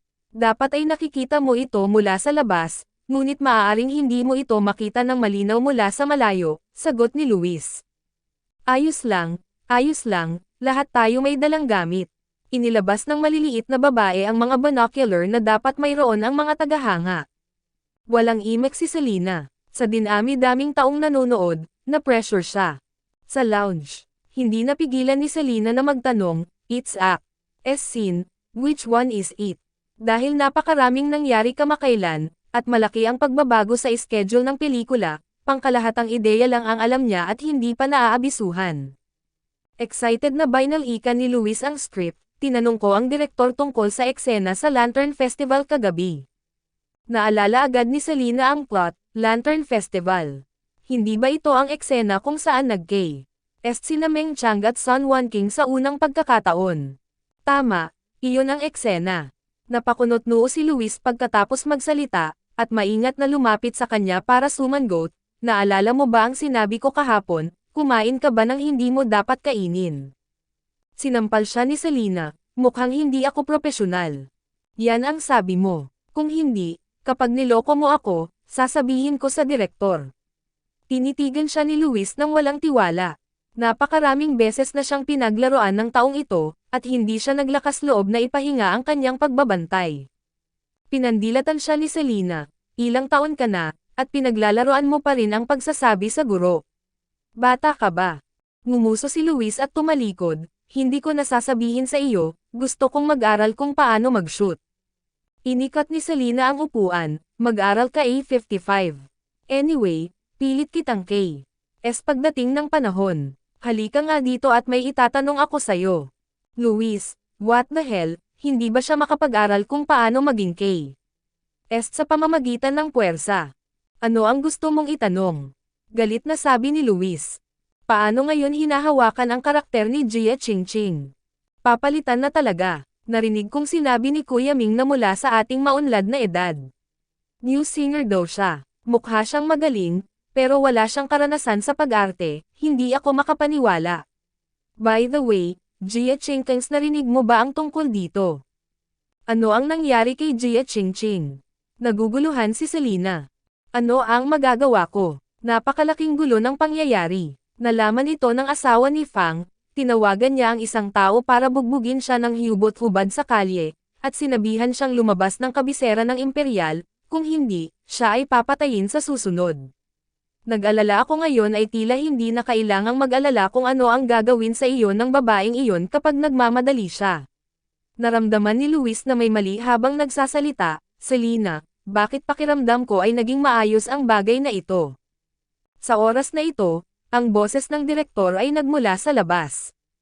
Selena, Makino, magbihis ka na, ikaw na ang susunod na round. Kabanata 115. Sa mga sandaling ito, katatapos lang ng gabi, tamang-tama ang liwanag, inayos na ng prop team ang lahat ng eksena, at nasa kani-kanilang posisyon na rin ang mga performer ng grupo. Pagkatapos magpalit ng damit, hindi inaasahang medyo kinabahan si Luis. Speaking of which, bagamat nakipag-date siya kay Selena, ni minsan ay hindi pa niya nahawakan ang isang daliri nito, lalo pa siyang kay Hindi ko ini-expect na ang unang pagkakataon ay hindi noong na-inlove ako, kundi sa isang play talaga. Habang humihinga siya ng malalim para ayusin ang mood niya, biglang may dumating na malaking puwersa mula sa likuran niya, at si Selena, na nakasuot ng chic attire at nakapusod, ay casual na kumawit sa balikat niya. Ano ang ginagawa mo, ginto, retriever, hindi ka ba kinakabahan? Labas, sinong kinakabahan? Mas maraming kay Singsins ang nakuna ni kuya kaysa kumain ka ng kanin. Galit na itinulak siya ni Luis, at napaso siya sa mga balikat na inihiga niya. Sa oras na ito, nag-aalalang naglakad si Go Kisheng, walang paraan para maalis ang eksenang ito, okay lang ba kayong dalawa? Sa pangkalahatan, ang ganitong uri ng eksena ay kinunan upang maiwasan ang kahihiyan para sa mga aktor na gumanap ng hindi maganda. Minsan malilinawan ang eksena at mga tauhan na lang ang matitira. Nagkibit balikat si Selena ng maluwag, okay lang ako. Sinabi ni Senior Jang na mas marami siyang kinunan na mga eksenang kay Sing kaysa sa kumain ako ng kanin, kaya talagang hindi sulit ito. Tumawa ng malakas si Go Kisheng, kung gayon, magsimula na tayo. Pagkatapos magsalita ay inaliw niya ang dalawa, kasi ito ang pinaka-importanteng kay sa buong play kaya medyo mataas ang requirements ko, pero kung tutuusin, ngayon palang magkaayos na kayong dalawa, hindi naman, kung hindi maganda ang paggawa ng pelikula sa simula, dahan-dahan lang, pwede mo pang subukan hindi mahalaga kung ilang beses. Nang marinig ng direktor na sumubok pa ng ilang beses, bahagyang kumaibot ang mga sulok ng bibig ni Luis, hindi man lang siya naaliw, sa halip ay bumilis ang tibok ng puso niya. What the hell, scene lang yan, ano yang sinasayaw mo? Walang nakapansin na may ilang fly-sized na miniature na high-definition na camera na nakahover sa lahat ng direksyon sa itaas ng kanilang mga ulo, at isang itim na kotse ang tahimik na nakaparada sa intersection na wala pang 100 metro ang layo mula sa lokasyon ng shooting. Ang bawat frame ng eksena ay malinaw na nakaproject sa screen sa harap ng likurang upuan sa kotse.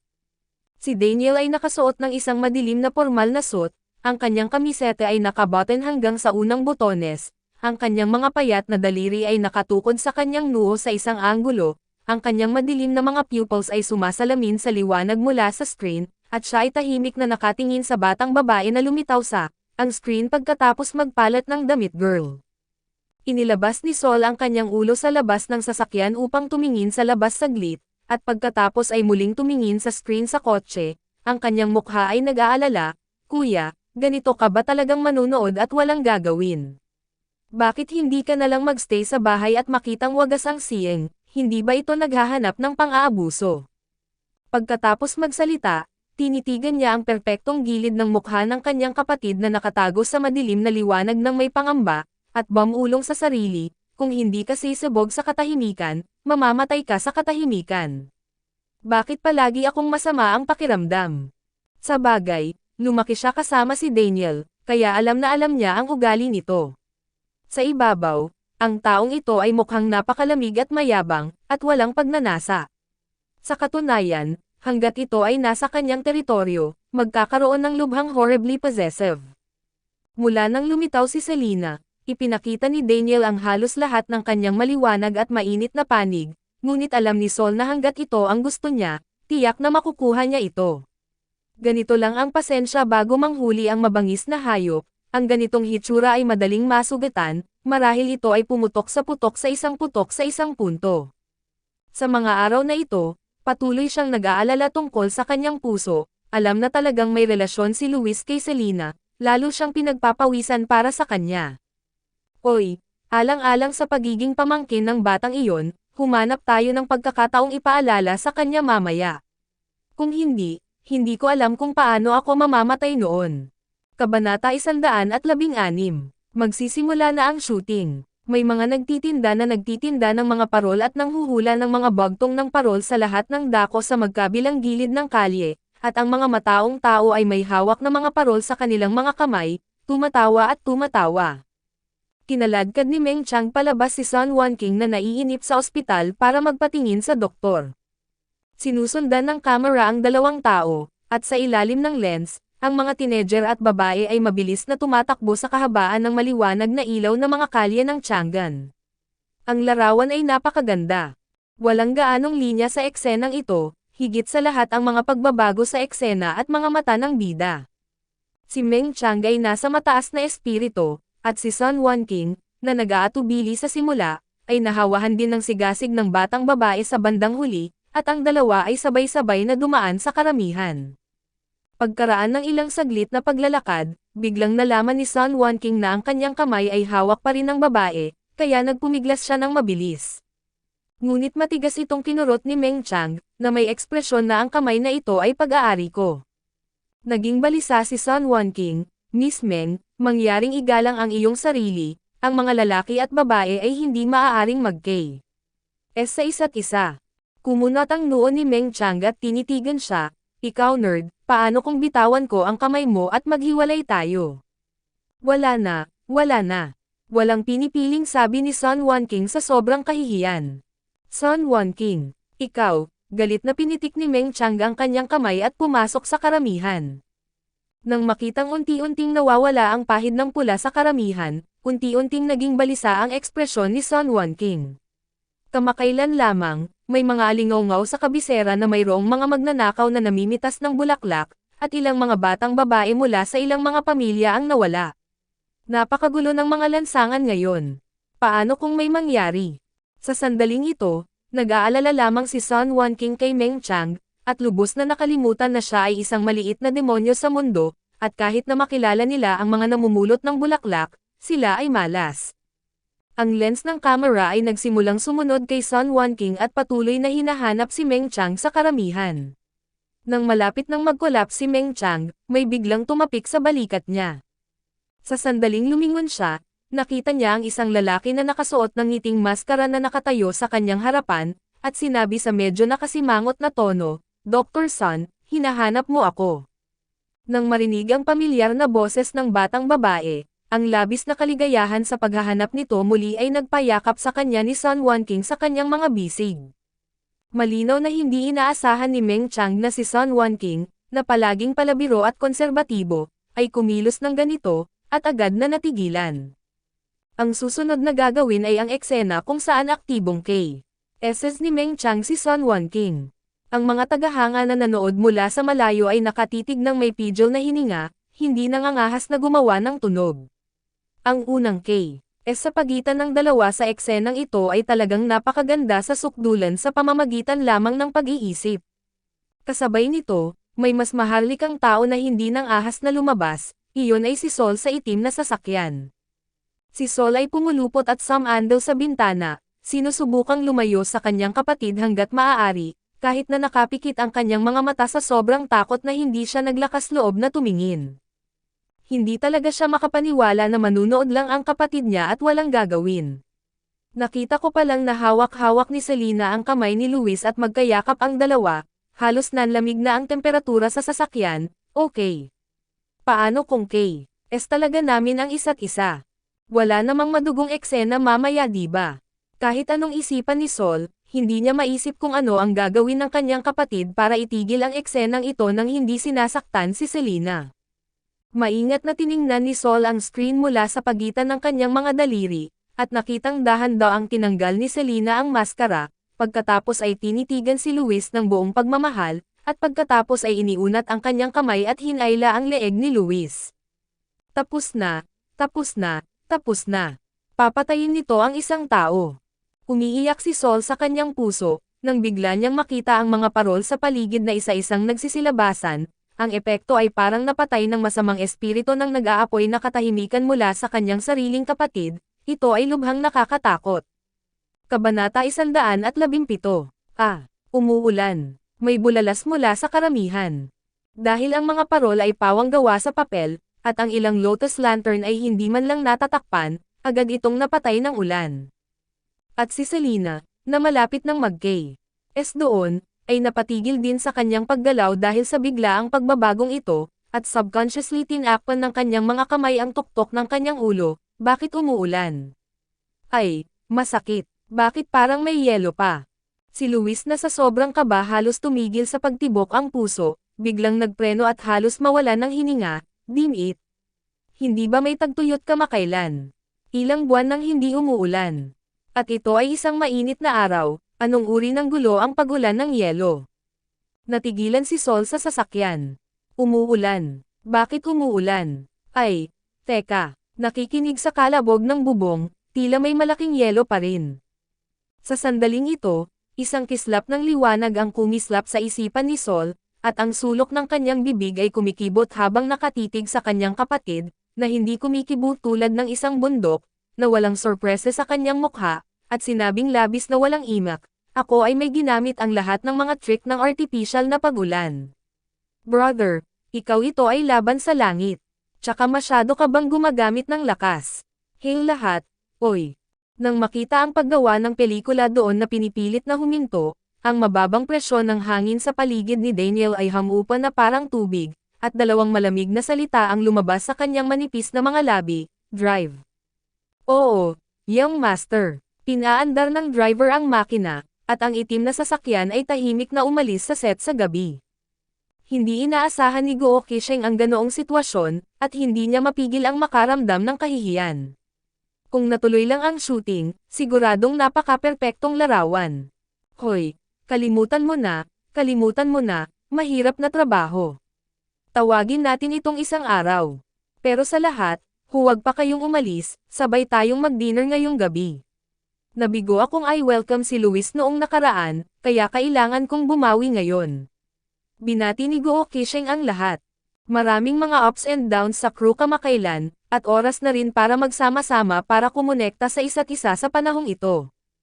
Agad na natuwa at nagpalakpakan ang mga staff na matamlay pa dahil sa biglang pagbabago ng panahon. Sumagot si Luis na may kawalan ng interes, halatang masama ang pakiramdam. Binato siya ni Selena ng tuwalya, anong expression mo? Disappointed ka ba na hindi kita na-K.S. Fart? Hindi ako nasisiyahan na gusto kong gumanap muli sa iyo. Pinandilatan siya ni Luis, at pagkatapos ay nagbabala ng buong mukha, may gagawin ka ba ngayong gabi? Wala na. Ano ang magagawa ko? Sabi ni Selena sabay message kay Daniel as usual. Palihim na sinulyapan ni Luis ang kanyang mobile phone upang makita kung ano ang ipinadala niya, at pagkatapos ay nakitang may mali sa isang sulyap. Selena, bakit mo pinalitan ang iyong palayaw sa WeChat? Ang orihinal na, Selena, ay pinalitan ng Karen. Well, dahil kay Daniel, sagot ni Selena. Biglang lumiit ang mga pupils ni Luis. Daniel asked you to change it.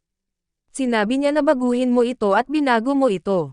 Ginamit mo na ang palayaw mo sa loob ng maraming taon, at hindi ka man lang nag-abalang palitan iyon noong nagreklamo ako sa iyo noon. As soon as he asked you to change it, binago mo ba? Pinanlakihan siya ng mata ni Selena. Can you stop being so excited? Hindi niya ako hiniling na palitan ko. Kung ganoon, bakit mo gustong magbago? Ito ay dahil hindi niya ako pinayagang baguhin ito, at sinabi rin niya na ang aking palayaw ay maganda, at sinabi niyang gusto niya akong tulungan siyang mag-isip ng isang bagay na katulad. Luis, damo, masyadong malupit ang tiyuhin niya para tretuhin ang kapatid niya. Ayos na ba ito? Napabuntong hininga si Selena. Okay lang kung ako ay isang magaspang na lalaki na may ganitong dumadagandong na pangalan, ngunit kung siya ang presidente ng isang nakalistang kumpanya, kung akayin ko siyang gumamit ng wikang Martian, hindi ba ako magiging masyadong makasalanan? Kaya't sinubukan ko ang aking makakaya upang hikayatin siya. Ang kalahating araw na teksto sa Martian ay naging luma na, at maging ang sarili ko ay binago upang patunayan ito. Kabanata 118. Tinatamad mag-type si Selena kaya diretso siyang nagpadala ng voice message, Mr. Lu, ang production crew ay naghahapunan ngayong gabi, pakisabi kay Rick na itigil na ang paghihintay sa akin para sa hapunan. Maya-maya ay may buzzing sound, at dumating ang sagot ni Daniel, at ito ay isang wika din. Pinindot ito ni Selena, at ang kakaibang malamig at nag-aalalang boses ni Daniel ay nanggaling sa telepono. Okay, have fun. Selena, malungkot na tawag ni Luis sa kanyang katabi. Anong ginagawa mo? Hindi ka lang bulag, bingi ka rin. Hindi mo ba iniisip na mali ang tono ng boses ng tito ko? Luis, makati ka na naman ba? Desididong walang sinabi si Luis. Hehe, Selena, teka, mamayang gabi at na latest, siguradong hahanap ako ng ebidensya para kumbansihin ka. Puso, kunin, bibig, kunin. Pearl Hotel. Talaga, lahat ng crew ay naruroon para sa hapunan na ito, kabilang si Susie at iba pa na walang bahagi sa palabas ngayon. Ipinahayag ng lahat ang kanilang pagtanggap kay Luis, at ang kapaligiran sa kahon ay napakainit. Pagkatapos uminom ng 3 rounds, biglang kumuha si Ay ng isang baso ng alak at tumayo. Selena, napagkamalan kita kanina, itong baso ng alak ay toast sa iyo, ito ay paghingi ng tawad sa iyo, ngunit salamat din. Miss Ay, masyado kang magalang. Ininom ni Selena ang alak sa kanyang baso. Nagsaya ang lahat, at pagkatapos ay maraming tao ang dumating upang mag-alok ng alak kay Selena, at hindi tumanggi si Selena na pumunta. Nang makitang nakikisalamuha si Selena sa mga crew, ngumiti si Selena, sinabi ko lang na hindi maaaring maging ganoong klaseng tao ang nakababatang kapatid na babae. Nang malapit nang matapos ang hapunan, biglang may kumakatok sa pinto at pumasok. Oh, Young Master Su. Nandito na si Master Su. Roman, bakit ka nandito? Nang makita ang taong paparating ay agad siyang sinalubong ni Susie na puno ng pagtataka ang mukha. Sa sulok, agad na natauhan ang lasing na si Luis at tinitigan ang matikas na lalaking nakasuot ng puti na suit sa pintuan. Romano, siya si Roman, ang nag-iisang lalaking minahal ni Selena sa alamat. Si Roman, ang nangungunang 10 kasintahan, ay lumilitaw sa tuwing kailangan ni Susie na suportahan ang sitwasyon. Sa oras na ito, hinawakan ni Susie ang kanyang braso at binati ang lahat ng may maamong mukha. Nag-imbita ako ng mga kaibigan na kumain dito. Makinig ka, sinabi ni Susie, na nandito ka rin, maaari kang umorder ng anumang gusto mo, at ang pagkain na ito ay sisingilan sa aking account. Nagbuo ang lahat. Wow! Nakakahiya si Young Master Su. Parang pinagpupala tayo ni Teacher Ning every time. Kung gayon ay welcome tayo. Sa oras na ito, isang malamig na singhot ang lumabas mula sa sulok. Bakit ko hihilingin sa iyo na magbayad para sa aking pasalubong na piging? Babayaran ko itong pagkain. Dahil na rin siguro sa sobrang selos ng ex-boyfriend nang magkita sila. Sa sandaling lumitaw si Roman, si Luis ay nagpakita ng walang kapantay na puot. Ang puot ng mga lalaki sa mga lalaki ay palaging masigasig. Naramdaman kaagad ni Roman ang hindi pala kaibigang saloobin ni Luis sa kanya, ngunit mayroon pa rin siyang mainit na ngiti sa kanyang mukha, at sinabing hindi nagmamadali, dahil ito ay para kay Luis. Hindi dapat binayaran ni Mr. Jiang ang piging sa pagtanggap ni Mr. Jiang dahil sa emosyon at dahilan. Tama, ay treat ka namin sa pagkain na ito. Maaari itong ituring bilang aming kagandahang loob bilang mga Panginoong may lupa, sigaw ni Susie. As far as the friendship of the landlord, I am a native of the imperial capital, okay. Kailangan mo upang matupad ang pagkakaibigan ng may-ari. Sasamantalahin na sana ni Luis ang alak, nang si Selena, na nasa gilid, ay lihim na idiniin ang kanyang balikat mula sa likuran, sumando sa kanyang tenga at sinabing, ang tanga mo, bakit hindi mo sinamantala? Hayaan mo na lang siyang magbayad. Lalong sumama ang mukha ni Luis nang marinig iyon. Sigurado ka bang hindi mo siya tinutulungan? Ito ang dati mong manliligaw. Tumaas ang kilay ni Selena, hindi ba ikaw din ang ex-lover ko? Kabanata 119. Selena, huwag mong ibahin ang usapan para sa akin. Lalong sumama ang pakiramdam ni Luis nang marinig niya iyon, sa pag-aakalang si Lao Su ang dati mong kataypan, maihahambing ba niya ang kababata mong syota, si Roman, na kaya niyang tawagin ang kanyang pangalan sa kanyang panaginip. Walang choice si Selena kundi sabihin, okay, hindi ko naiibahin ang usapan, nagkakagulo ka kasi gusto mong ma-expose sa harap ng lahat ang relasyon namin ni Roman, di ba? Kailan kaya magiging matatag ang lalaking ito? Sa wakas ay hindi na nagsalita si Luis. Maaari kang magbayad kung gusto mo. Sa wakas, casual na sinabi ni Luis ang isang bagay na walang kabuluhan. Pinanood ni Roman si Selena na bumubulong sa tenga ni Luis, at hindi maalis ang pagkakakunot ng noo. Isa ba itong ilusyon? Palagi niyang nararamdaman na ang relasyon ni Selena at Luis ay hindi limitado sa mga kasamahan. Nang makitang lumingon si Roman sa direksyon ni Selena, umiling si Susie para mabawi ang atensyon niya, at mahinang sinabi, "Roman, dinala mo ba ang mga bagay na hiniling kong dalhin mo?" Natauhan si Roman, "Brought it." Habang nagsasalita siya, iniabot niya sa kanya ang isang stack ng mga invitation card, at pagkatapos ay sinabi sa lahat, bukas ay kaarawan ni Susie, at sana lahat ay makapunta sa birthday party bukas ng gabi. Bukas ay kaarawan ni Teacher Ning. Kung gayon kailangan nating pumunta. MS, dapat napakataas ng birthday party ni Ning, lahat tayo para matuto pa. Isa-isang nagpadala si Susie ng mga imbitasyon sa lahat na may matamis na ngiti sa kanyang mukha, at nang ipadala sila kay Selena, hindi niya nakalimutang ipaalala sa kanila, dapat dumating ang iyang junior sister. Paulit-ulit na inikot ni Selena ang baso ng alak, nakatingin sa pulang invitation card na walang ekspresyon sa mukha. Nang ibigay ito kay Luis, hindi gumalaw si Luis, "You don't need to give it to me, I won't go."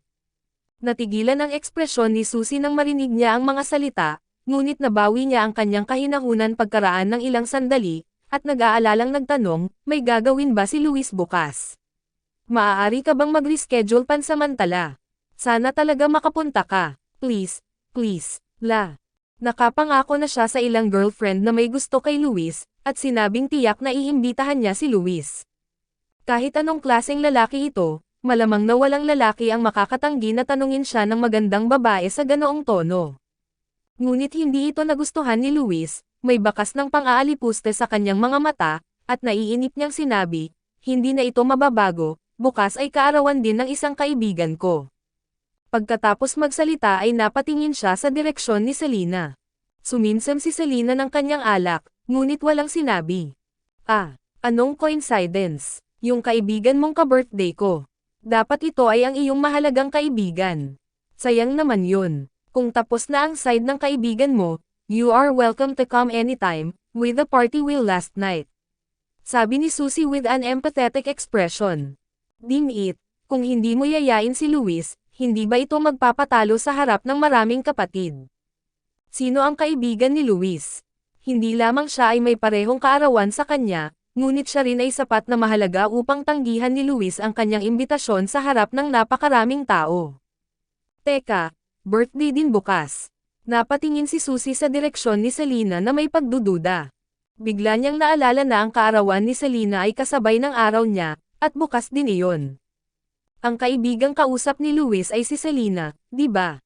Sa oras na ito, bigla siyang naisip ng isang bagay. Nang maglaon, inihayag ni Wang Taihi na si Sol ang gumawa ng karagdagang pamumuhunan, at sinabi sa kanya ng kanyang ama na lihim na hinirang ng kabilang partido si Selena bilang pangalawang babaeng lead sa direktor.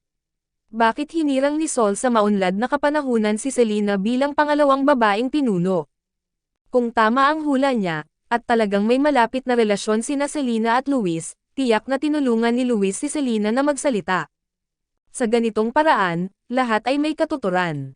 Itong Selena, kinabit ba niya si Luis? Kabanata 120. Pagkaalis ni Roman, may mga mata pa rin si Luis na hindi mata, at ilong na hindi ilong. Sinaman niya ng tingin si Selena at malamig na ngumuso, "That guy is the true love that made you fall in love back then. May mali ka talaga sa mata mo." Sumulyap si Selena sa kanya ng maluwag, "I think your eyes is the only problem." Para sa isang lalaking tulad ni Roman, kung nakakuha siya ng perfect score na 10, mabibigyan niya man lang siya ng score na 9, okay. Sumabog si Roman nang marinig niya ito, "Dim it, bakit ang taas ng 9 points, paano siya makaka-score ng napakaraming puntos?" Sabi ni Selena in a matter-of-fact tone, "Dahil siya lang ang lalaking minahal ng nanay ko, hindi kaya sasampalin ako para sabihing masama siya." At isinasantabi ang mga subjective na kadahilanan, mula sa isang layunin na pananaw, hindi may kakailan na siya ay talagang karapat-dapat. 9 puntos. Hindi kamukha ni Roman ang itsura mo, sa isang sulyap lang nakakabulag ang mga mata, pero ang ugali niya, kabilang siya sa tipong maamo at matikas, sa mundo ng fairy tale isa siyang prinsipe, noong unang panahon ay gwapo siya, binata. Mash ang lalaki ay parang Jade na anak, si Shiwoo Huang. Sa madaling salita, siya ang paborito kong tipo noong ako ay babae, ang nahulog sa bitag sa isang sulyak. Panipi. Naririnig ni Luis ang apoy na naglalagablab sa kanyang dibdib. Grass, Selena, may nararamdaman ka pa ba para sa kanya? Tingnan mo, nagyayabang ka sa mga tao. Pinanliitan siya ng mata ni Selena. I really don't care, so I can tell you about him in such a calm and objective tone. Anong klaseng IQ ka? Higit pa rito, ang inilarawan niya ay ang pinakasariwa at pinakamagandang batang lalaki na nabuhay sa kanyang alaala, hindi ang kasalukuyang Romano. Minsan talaga dahil napakaganda ng mga alaala na mas malupit ang katotohanan. Matagal bago kumalma si Luis, at nagtanong sa mahinang boses, kung gayon, paano mo ako i-rate? Hinaplos ni Selena ang kanyang baba, at sumagot sa ilalim ng kinakabahang tingin ni Luis, 99. Ang mukha mo lang sapat na. Nang marinig ito ni Luis ay agad siyang kumalma ng husto. Hinawakan niya ang mukha niya, medyo nagpakita ng kulay ang mukha niya, oo naman. Paano mo masasabing umaasa ka sa mukha mo para maghanap buhay, okay. Ngunit mayroon pa ring isang punto na saan ang pagbabawas ng punto. Tumingin sa kanya si Selena na parang tulala, then why ask? Halatang dahil sa IQ. Luis, forget it. Alang-alang sa mataas na score na 9.9 points, wala akong pakialam sa patay na babaeng ito. Namilog ang mga mata ni Luis, at hindi niya maiwasang magtanong muli, kung gayon, paano si Daniel? Paano mo siya i-rate? Anong klaseng lalaki siya sa tingin mo? Well, Daniel, talagang nahihirapan si Selena na sagutin ang tanong na ito, at sumagot siya pagkatapos mag-isip tungkol dito ng mahabang panahon, hindi ako nangangahas na i-rate ang Great Demon King. Kung nais kong ilarawan ito sa isang pangungusap, ito ay makikita mula sa malayo. Uri ng kabastusan. Ang antas ng dagat ay maaaring mukhang kalmado, ngunit hindi mo alam kung anong mga kakilakilabot na undercurrent ang nasa kailaliman ng karagatan. Hindi maarak ang ganitong klase ng tao, kung padalos-dalos siyang lalapit, baka tuluyan na siyang mabaon sa ilalim ng dagat. Panipi. Lamambat ng husto ang mukha ni Luis nang marinig iyon. May natitira ka pang katinuan. Pero, muling nag-isip si Selena. Pero ano? Kinakabahang tanong ni Luis. Itinaas ni Selena ang kanyang baba, at ngumiti, gayunpaman, kung mamatay ang isang peony, medyo biro ang maging isang multo. Fuck, Selena. Hahaha, nagbibiro lang ako, huwag kang masyadong excited. Halos mamatay si Luis sa galit. I think nagsasabi ka ng totoo pagkatapos uminom. Naghinala na ako sa simula pa lang na may masamang intensyon ka kay Daniel. Gusto mo bang matulog na lang kasama siya?